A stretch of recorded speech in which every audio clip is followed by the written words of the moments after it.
Programa de Pós-Graduação em Educação Profissional e Tecnológica, ProfEPT 2025, na linha de pesquisa 1, Práticas Educativas em Educação Profissional e Tecnológica. Atualmente, ela é contadora no Instituto Federal Farroupilha, campus Panambi. Ela também atuou como fiscal tributária no município de Jaguari, 2018 a 2024, e também foi estagiária no Banco do Estado do Rio Grande do Sul, na agência de Jaguari, tá? Então, Sabrina, você está em casa, sinta-se muito à vontade, tá? E já te agradeço de antemão o teu aceite e a tua participação aqui conosco. Está bem, eu que agradeço, então. Então, boa noite a todos os presentes, né, professores, alunos, em especial a professora Letícia, a professora Daiane, né, pelo convite. É uma honra muito grande estar presente aqui no momento e poder compartilhar um pouquinho com vocês, né. Também agradeço pelo convite e pela oportunidade. Então, eu sou a Sabrina, né, como a prof já apresentou, né, estou aqui para falar um pouquinho, né, da importância da abordagem desses dois assuntos, dessa temática, especialmente no contexto da educação profissional e tecnológica. Então, eu procuro fazer uma apresentação breve, né, para trazer realmente essas questões de reflexão e conscientização sobre as temáticas para vocês, tá? Se não estiverem ouvindo, se eu estiver falando muito rápido ou não estiverem visualizando, por favor, me falem, né? Estão visualizando?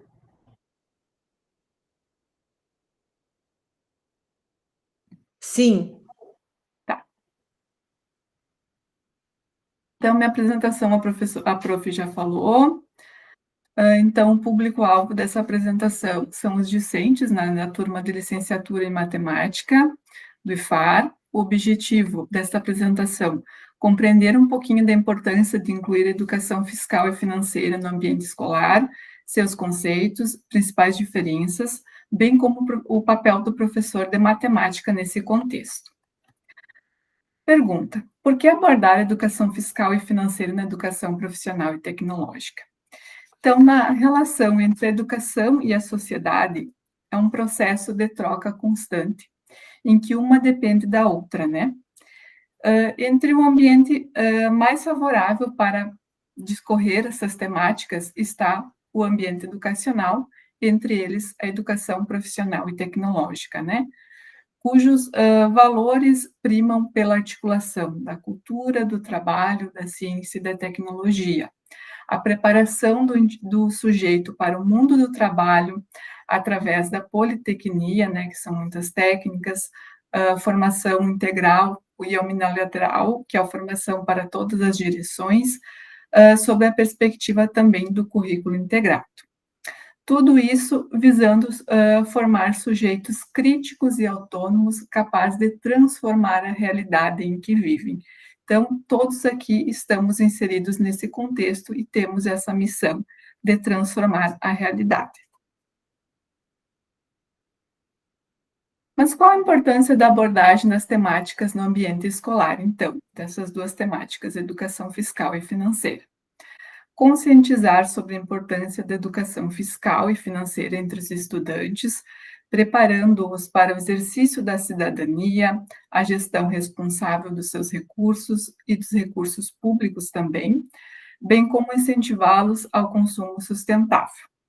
Esclarecer sobre a função social dos tributos, reforçando sua importância para a preservação e manutenção dos bens e serviços públicos. Contribuir para a formação da consciência cidadã, estimulando crianças e jovens a terem atitudes proativas, conscientes de seus direitos e deveres. Através dessas abordagens, busca-se formar cidadãos mais críticos e responsáveis em suas decisões econômicas e sociais. Como fazer essa abordagem, então? De forma transversal e através de uma perspectiva interdisciplinar. Eu trouxe um quadro, esboço, com as principais diferenças, né? Acredito que vocês tenham lido o artigo, né, tanto do Um Dia Sem Estado, né, que é do Instituto de Justiça Fiscal, quanto Educação Fiscal e Financeira, né, que traz essas diferenças. Mas eu pontuei aqui de forma mais objetiva e sintetizei, né?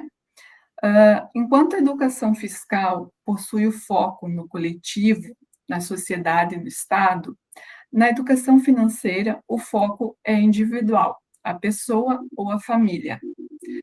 Na educação fiscal, o objetivo principal é entender os tributos, a sua função social e a importância para o financiamento do Estado. Na educação financeira, gerir bem os recursos pessoais. A educação fiscal tem como finalidade a justiça fiscal, a redistribuição de renda dos que têm mais para os que têm menos e a promoção da cidadania. Já a educação financeira tem por finalidade o orçamento, o planejamento, a poupança, investimento e consumo consciente. O papel da educação fiscal é o fortalecimento, né, a participação da população na arrecadação, aplicação e fiscalização dos recursos públicos. Já na educação financeira, o papel social é melhorar a autonomia do sujeito, promovendo o equilíbrio econômico e pessoal. Mas então, o que seria educação fiscal? É o ato de educar para a cidadania, promovendo o entendimento sobre a arrecadação e aplicação dos tributos, os direitos e deveres do cidadão e as ferramentas de controle social para a efetiva gestão e fiscalização dos gastos públicos. E qual é o objetivo da educação fiscal? Formar cidadãos críticos, conscientes, responsáveis, que compreendam o papel dos tributos e sua função social, exercendo seus direitos e também cumprindo com as suas obrigações enquanto agentes fiscalizadores das ações do Estado. Por que educação fiscal na escola, né? Os tributos representam uma forma de financiamento coletivo dos bens e serviços públicos, né? O Estado, para que ele consiga alcançar essa proteção social, esses direitos que estão previstos na Constituição, entre eles a saúde, a educação e a segurança, ele necessita de recursos financeiros. E esses recursos, eles são oriundos dos tributos, que, por sua vez, são pagos por toda a coletividade, ou seja, por todos nós. Carga tributária. Nosso país é conhecido e considerado por possuir uma alta e complexa carga tributária. Alta em termos proporcionais de tributos e complexa diante da diversidade, né, diversidade e complexidade de legislações, né, o que pode dificultar o entendimento e aplicabilidade por parte da sociedade. Uma das características também do nosso sistema tributário nacional vigente é a regressividade, né? Há uma tributação muito maior sobre o consumo em detrimento ao patrimônio e renda. Então, o que isso culmina? Acaba acontecendo que as pessoas que possuem menor poder aquisitivo acabam pagando, contribuindo proporcionalmente mais. Ou seja, João e Maria. João ganha 10 salários mínimos, Maria ganha 1 salário mínimo. Eles vão ao supermercado e compram o mesmo pacote de arroz. Porém, para Maria, o impacto será maior, porque ela ganha apenas 1 salário mínimo. Então, essa carga tributária incidente sobre o consumo, ela não é proporcional à renda das pessoas. Isso não colabora para que nós alcancemos os princípios constitucionais e tributários, entre eles a equidade e a justiça fiscal.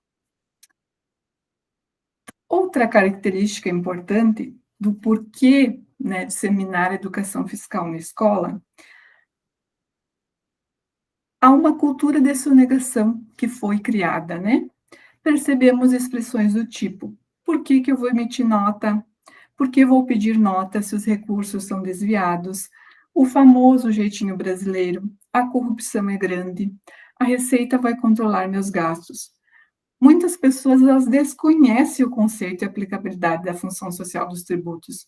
Então, é muito importante essa disseminação da educação fiscal através de debates, palestras e divulgação. Então, esse ambiente, o ambiente escolar, em especial da EPT, ele é primordial para a propagação dessa temática. Então, agora eu gostaria de perguntar, prof, para os alunos, o que essas imagens possuem em comum, né? Todas elas vão refletir o que está por trás do tributo, né? A sua função social. É uma escola, é uma rodovia, um posto de saúde, um hospital, exército, corpo de bombeiros, policiamento, previdência social. Vamos falar um pouquinho sobre os tributos? Afinal, o que eles representam? Todo cidadão tem direitos e deveres, né? Educação, saúde, previdência, saúde, segurança e, como deveres, os tributos. O que os tributos representam? Esses dados, eles são bem interessantes. Mais de 4 milhões de crianças na educação infantil pública, mais de 50 milhões de crianças nas escolas públicas, 45 mil unidades de atendimento básico de saúde, 2,8 milhões de procedimentos médicos ao ano, 19 mil transplantes, 239 mil cirurgias cardíacas, 9,7 milhões de procedimentos de quimioterapia e radioterapia, 96% dos transplantes do país são financiados pelo Sistema Único de Saúde. Também representa 420 mil policiais militares, 48 mil bombeiros, forças armadas, sistema carcerário com 550 mil presos, mais de 320 bilhões de reais pagos a 26 milhões de beneficiários da Previdência Pública, 1,7 milhão de quilômetros de estradas e mais de 90 milhões de processos judiciais em tramitação. A fonte desses dados é um curso de extensão que eu estou fazendo em Educação e Cidadania Fiscal, que é uma parceria com a Receita Estadual e o Instituto de Justiça Fiscal.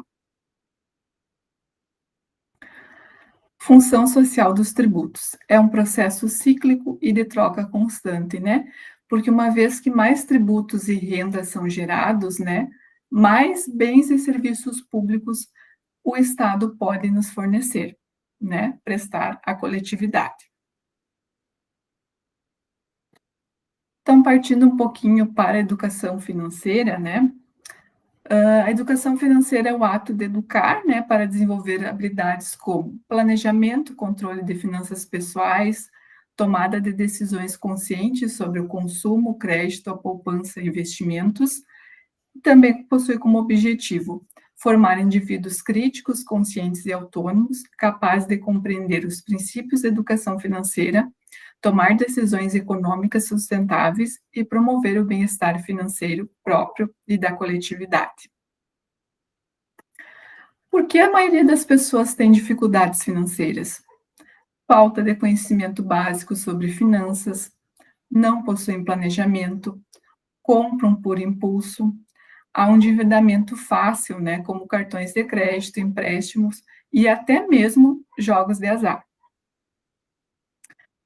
Então, como algumas dicas, né? Como montar um orçamento pessoal. Listar a renda total, registrar os gastos fixos e variáveis, classificar o que é essencial e o que pode ser cortado, definir limites para cada categoria e reavaliar mensalmente. Comparar preços também, evitar compras por impulso, cozinhar mais em casa, negociar dívidas e taxas, utilizar aplicativos de controle financeiro. Educação financeira é sobre comportamento. Desenvolva o autocontrole, disciplina e paciência. E qual o papel do professor de matemática nesse contexto, né? Eu acho que aqui caberia uma reflexão porque, como já diria, né, Freire, é preciso plantar as sementes da educação para colher os frutos da cidadania, né? Então, na página 5 do artigo que foi colocado lá, ele diz que esse processo de conscientização social, para que ele aconteça, é necessário que os professores participem ativamente nesse processo, né? Através da inserção dessas temáticas nas escolas. Tanto o ensino fundamental e o ensino médio são fases estratégicas de um sistema escolar, né? Porque eles vão auxiliar na formação dessas crianças e desses jovens para o momento em que eles farão parte da fase produtiva e econômica de um país. Então, aí está o papel da formação daquele sujeito crítico e consciente, capaz de transformar a realidade em que vive. Então, qual seria o papel do professor de matemática? Como futuros professores, espera-se transformar números em ferramentas de conscientização fiscal e financeira. Como esses assuntos eles podem ser abordados? Envolvendo os alunos em debates sobre tributos, ética, consumo consciente, explorar conteúdos como porcentagem, juros, estatística, escala, gráficos de forma prática, utilizar problemas contextualizados, né, através montando um orçamento familiar, cálculo de impostos, dívidas e investimentos, né? Tudo isso visando estimular o pensamento crítico e a cidadania ativa. Alguns exemplos. Simulação de orçamento familiar com planilhas, trazer à tona questionamentos, discussões como por que pagamos os tributos? Para onde vai esse dinheiro? E aí fazer uma análise, né, comparativa de dados através do portal da transparência, né, do seu município, do estado, enfim, do governo federal. Cálculo de juros de empréstimos também, diferença entre crédito consciente e endividamento, juros compostos, né, quando eu faço investimento, qual é a metodologia, quando eu tomo um crédito, né, um empréstimo, um financiamento, como que funciona?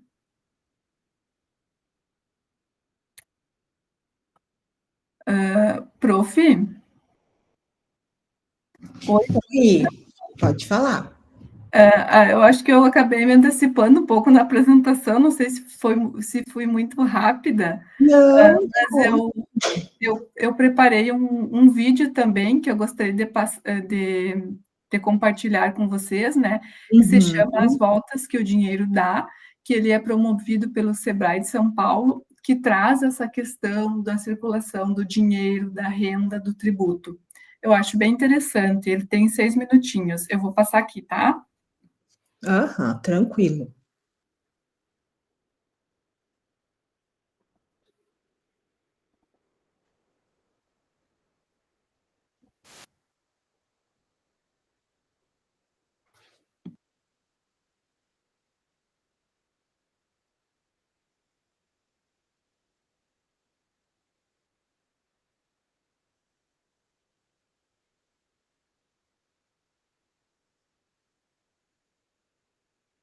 Sabrina, ele está rodando aí para você? Sim. Para nós, não. Não? Não. Deixa eu só conferir aqui.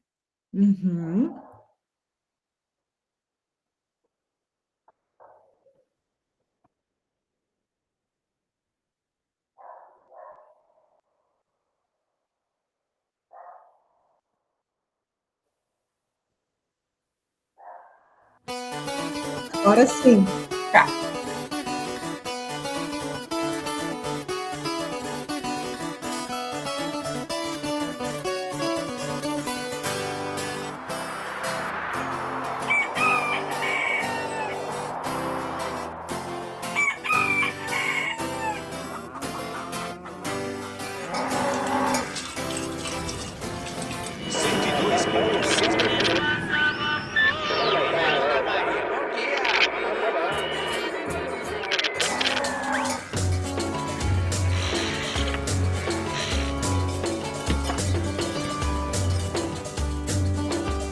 Olha lá, Dona Teresa, mulher valente. Ela trabalha na roça e dá um duro danado para alimentar os 3 filhos e mantê-los na escola. Bom dia, seu Antônio. Bom dia, dona Tereza. Tudo bem com o senhor? Graças a Deus. E a senhora, como está? Vim fazer umas comprinhas hoje? Fique à vontade aí. Daqui a pouquinho vou ajudá-la. Obrigada. Mas as coisas estão melhorando. Ela agora está podendo comprar produtos que nunca imaginou que um dia fosse comprar. O seu Antônio, dono do mercado, está animado. O volume de vendas da sua loja aumentou.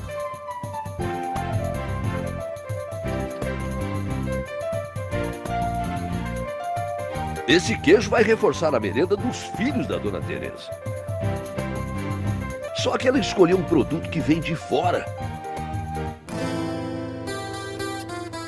Ele é fabricado em outro estado. É um dinheiro que vai embora, não fica no município e não ajuda a economia local.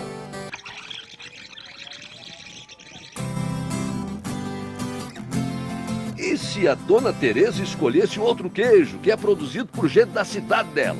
Vamos ver o que aconteceria?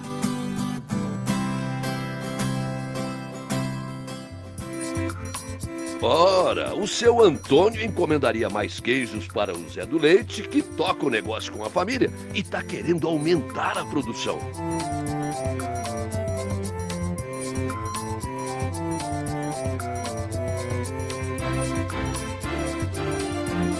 Vamos seguir essa nota de R$50 que o Zé do Leite ganhou com a venda dos queijos?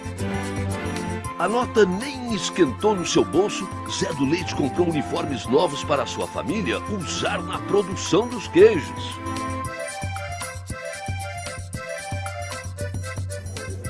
Tchau, seu Zé.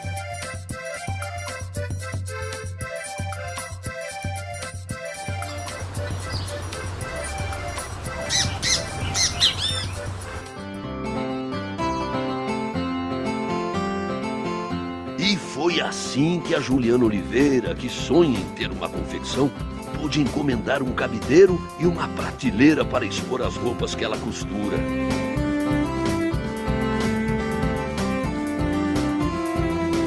Já o Vicente Marceneiro, esse tá tão animado com o aumento das vendas que até empregou o Pedro como seu assistente. Pedro pediu um adiantamento de salário para poder pagar umas continhas. Olha só a nota de R$50 onde foi parar. Lá na mochila do Pedro.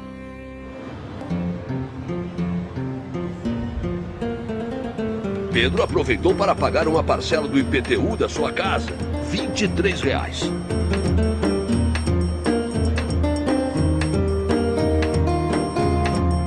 Com o dinheiro do IPTU pago pelo povo, a prefeitura vai agora poder construir uma biblioteca na escola onde a filha do Pedro estuda. Mas e o troco? O que o Pedro fez com os R$27 que sobraram? Ora, Pedro foi na venda do seu Antônio e comprou farinha, açúcar, feijão e frutas. Se a dona Tereza comprar o queijo feito na cidade, o Zé do Leite vai receber mais pedidos do seu Antônio. E com o dinheiro da venda dos queijos, ele vai poder comprar uniformes da Juliana Oliveira, que vai fazer encomendas para o Vicente, que vai empregar o Pedro. Só assim o Pedro vai conseguir pagar o IPTU, que vai ajudar a construir a biblioteca na escola. E com o troco dos R$50, o Pedro ainda vai poder comprar alimentos para a sua família na venda do seu Antônio, que um dia vai escutar essa história e vai se perguntar: e não é que todo mundo saiu ganhando? Ao escolher um produto da região, a dona Tereza ativou a economia local, estimulou a produção e gerou novos empregos. A prefeitura passou a arrecadar mais e assim pode fazer mais benfeitorias na cidade.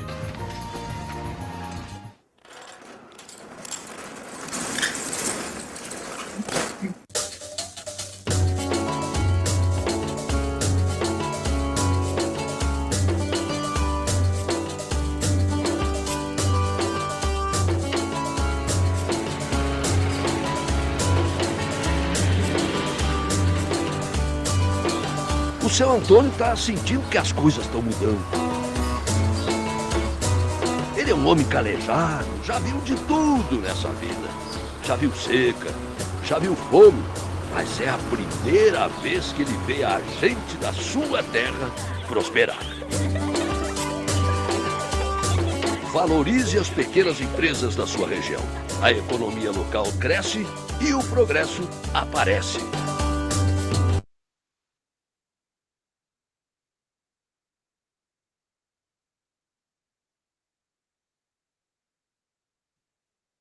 Deixa eu botar aqui só rapidinho.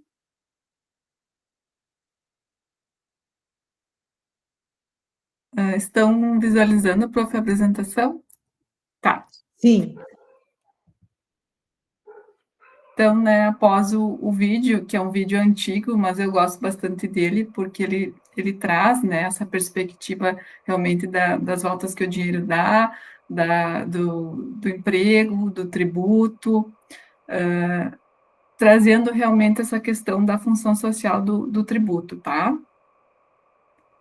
Eu deixei aqui alguns links úteis, né, que seria o Programa de Educação Fiscal do Estado do Rio Grande do Sul, que tem diversos livros e materiais pedagógicos que podem ser trabalhados, né? Tentar compartilhar com vocês aqui para mostrar.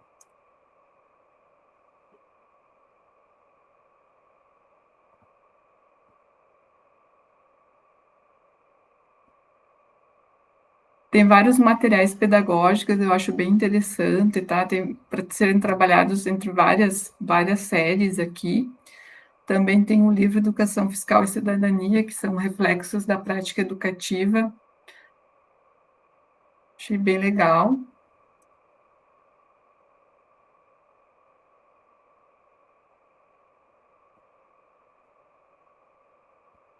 E um pouquinho também, né, do programa Na Ponta do Lápis, que trata da educação financeira nas escolas, né?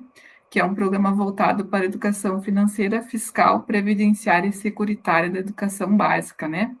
Que tem por perspectiva apoiar e fortalecer a implementação dos temas transversais e contemporâneos da BNCC.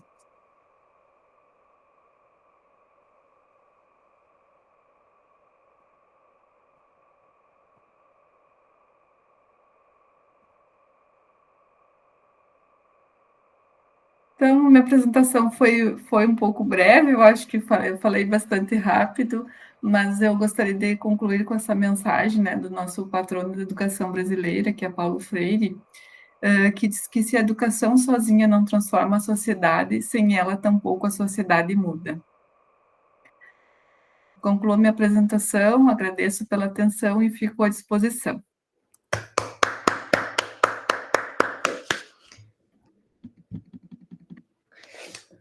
Muito obrigada, Sabrina. Não falou muito rápido, estava muito clara a tua fala, muito envolvente. Eu fiquei imaginando aqui cada um dos conceitos na nossa prática diária, do quanto realmente é de utilidade pública, né, esse tema. Então, pessoal, nós pensamos em oportunizar um espaço agora para trocas, para perguntas, né? Aproveitar a presença da professora Sabrina e, enfim, comentários que vocês queiram trazer, aproveitar esse momento, né? Porque vocês estão indo para as práticas em sala de aula, então acredito que venha casar muito bem a tua fala, Sabrina. Eu te agradeço imensamente. Vamos, quem gostaria de começar, enfim, vou deixá-los à vontade. Aí vocês se inscrevam ali que a Simone vai organizando para nós a fila de questões, tá?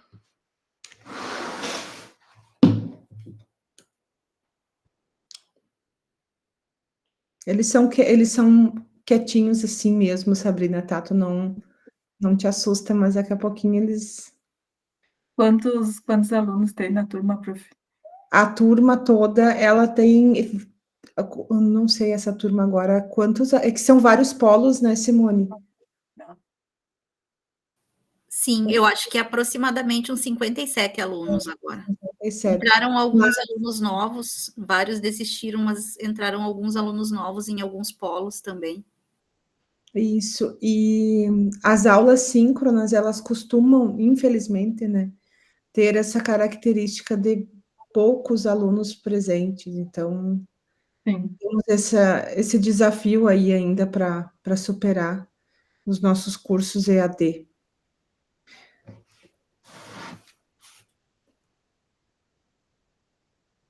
E aí, pessoal, alguma questão? Esse vídeo, Sabrina, que você colocou, eu estava olhando, né, que com R$ 50 fazia muita coisa. E como é, Sim.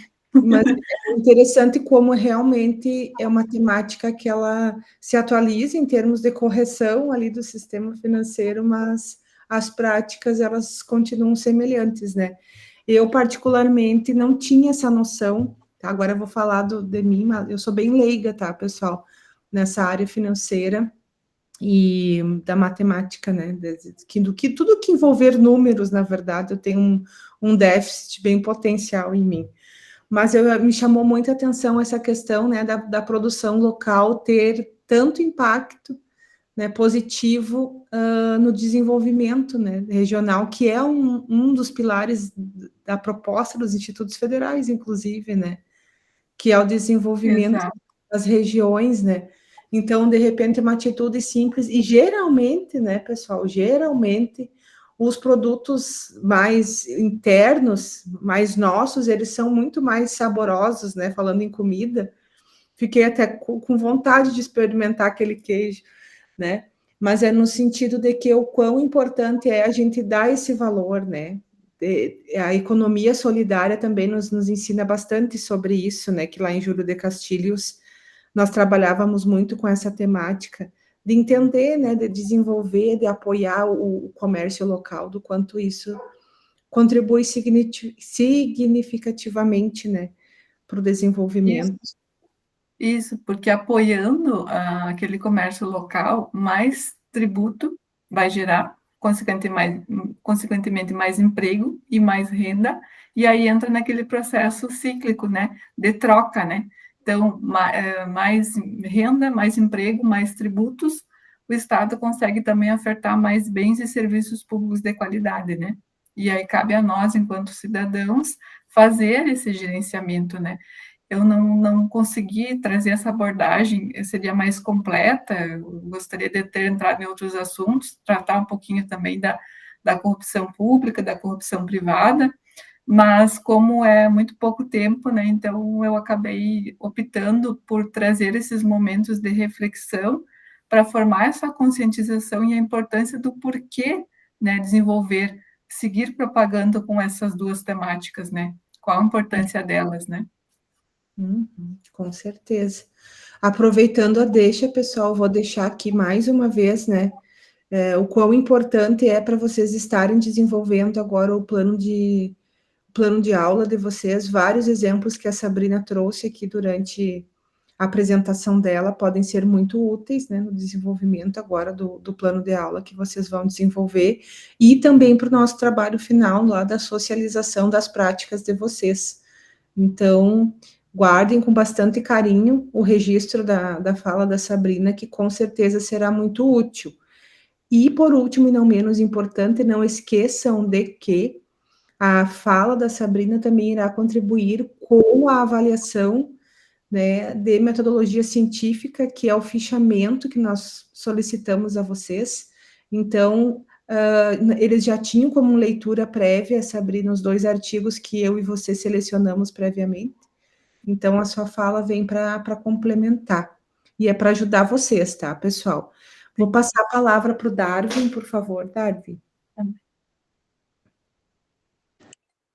Boa noite, professora, tudo bem? Boa Professora noite. Sabrina, ia perguntar também se a senhora podia depois disponibilizar a palestra que a senhora deu, até como fonte de Sim, consulta para auxiliar a gente a fazer ali o nosso plano de aula, né?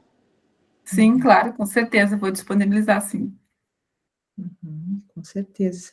Depois eu peço também, se a Sabrina me autorizar, eu posso pedir para a Simone colocar lá no nosso tópico 2, né? A gente pode colocar também a sistematização da Sabrina. Certo, Darwin? Mais alguém, pessoal?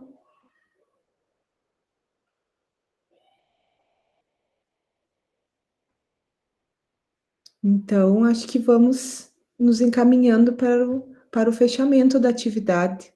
Te agradecer mais uma vez, Sabrina, te parabenizar, né? O quão é importante, agora também falando para todos vocês, né?